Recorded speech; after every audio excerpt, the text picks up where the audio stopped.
In 1867, Mark Twain toured the land of Israel, known back then as Palestine. Here's how he described it: a desolate country whose soil is rich enough, but is given over wholly to weeds, a silent, mournful expanse. There was hardly a tree or a shrub anywhere. Palestine sits in sackcloth and ashes, desolate and unlovely. Today, Mark Twain wouldn't even recognize this land.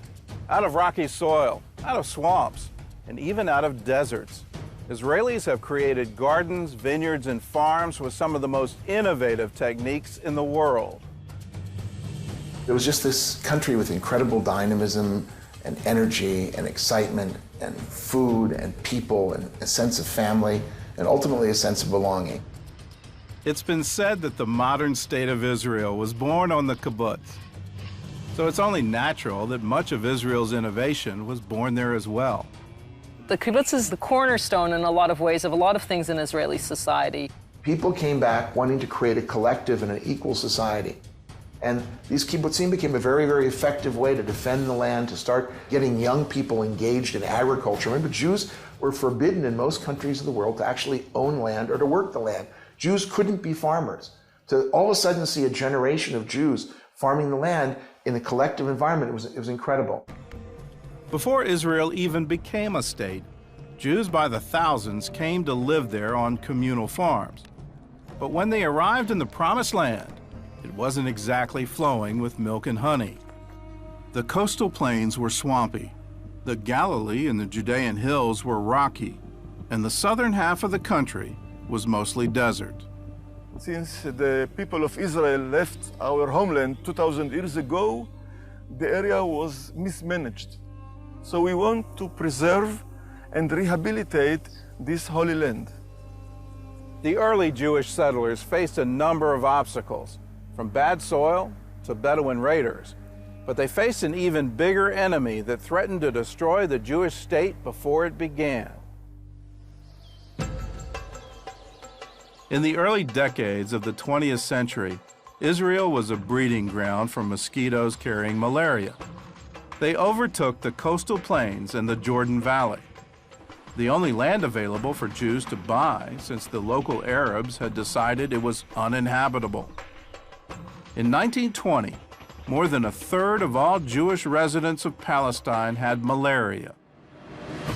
So with no other choice, they went to work.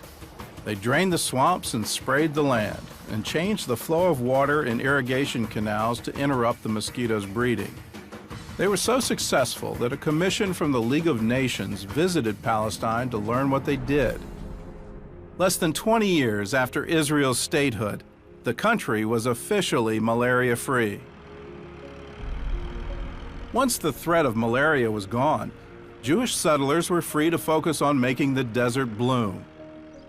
In the coastal plains, citrus groves replaced the swamps.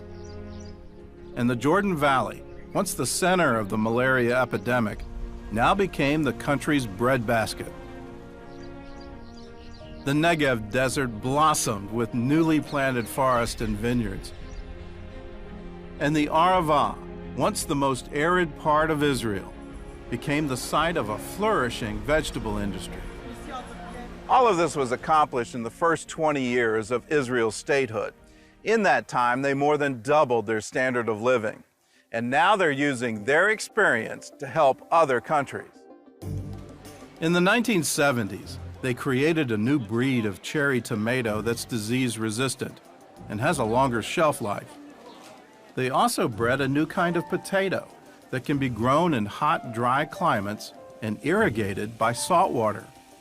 These vegetables are now being grown in dry countries like Jordan, Egypt, and Morocco. Israeli scientists not only found ways to grow more crops, they also found new ways to preserve them. Grain Pro cocoons provide an inexpensive way for farmers to keep their grain market fresh by keeping out water, air, and insects. The Israeli cocoons are being used in Africa, the Far East, and even Pakistan, a nation with no diplomatic ties to Israel. The kibbutz over time began to change. Israeli society began to change. became more capitalistic, became more focused on free enterprise and entrepreneurship and the individual taking responsibility for himself and therefore benefiting the overall society. There have been many very exciting companies that have been built in kibbutzim. One of those companies is now doing business around the world. If you went to the average Israeli 10, 12 years ago and said to them organic, they wouldn't have a clue what you were talking about. Here we've been doing organic farming for over 40 years. Kibbutz Sde Eliyahu was founded by German refugees in 1934, and many of their early members were survivors of the Holocaust. The biggest problem that we had when we started the organic was, what do you do if you're not using chemicals? How do you get rid of the pests? Their answer was to fight bugs with more bugs. Every single thing in nature has a natural enemy. What eats or what attacks these pests that are attacking our crops? They started breeding different insects in the bomb shelter of the kibbutz. The idea was to breed predators to destroy the pests that ate their crops. The result was a new company called BioBee. We went to the Israeli farmers. We said, "You want to buy some bugs?" They said, "What are you, crazy? We don't have enough bugs in the field. You want us to buy bugs?" Eventually, they won over farmers in Israel and in 32 other countries as well. In California, 60% of the strawberry fields are treated with products from BioBee. The company also found a way to deal with one of the region's most devastating insects, the Mediterranean fruit fly. We take the males of the species and we sterilize them. And then we release the sterile males into the environment. There's no future generation. And slowly, slowly, we lower the population without using harmful chemicals. They also solved another agricultural problem: how to pollinate greenhouse plants. The classic example we like to give is tomato plants. Tomato plants in nature, in the fields, are pollinated by the wind. In Israel, the majority of our tomatoes are not grown in the fields. They're grown in greenhouses. And in greenhouse, in a climate-controlled environment, you don't have that wind, you don't have the natural pollination. We had to find other methods of pollination. Their solution was to breed bumblebees. They collect pollen for food. They have to go and work even in cold weather conditions. They don't have stores of honey in the hive. They have to go and work. We're saving the farmer money because instead of paying people, the bees are doing the work. And the bees, unlike people, they don't miss a single flower. So once the farmers started using the bees for pollination, the yield of the tomato crops increased by 25%. In Hebrew we say, Ma rabu ma'asech Elokim, how great and wonderful are creations, God. And this really shows that every single thing has a reason. There's a purpose for everything, these tiny little things, and look how much good they do for us, for the world, for the farmers, for the environment. It's really, really amazing. Farmers at Sde Eliyahu not only targeted insects, they also found a creative way to get rid of rodents as well. What we used to do is basically take poison in a bottle, in a teaspoon, and somebody's job was to walk up and down the rows, and every time they saw a mouse hole, to take a teaspoon of poison and throw it down the hole. Now, obviously that's not ecologically friendly. On top of that, if it rains or if we irrigate our fields, all that poison is going in the ground. So we said, what is a natural solution to rodents? And the natural solution that we found is the barn owl. The barn owl is an amazing raptor. 2 owls can capture an average of 2,000 to 5,000 mice a year. Okay, that's a lot of rodents. There was just one problem with the owls.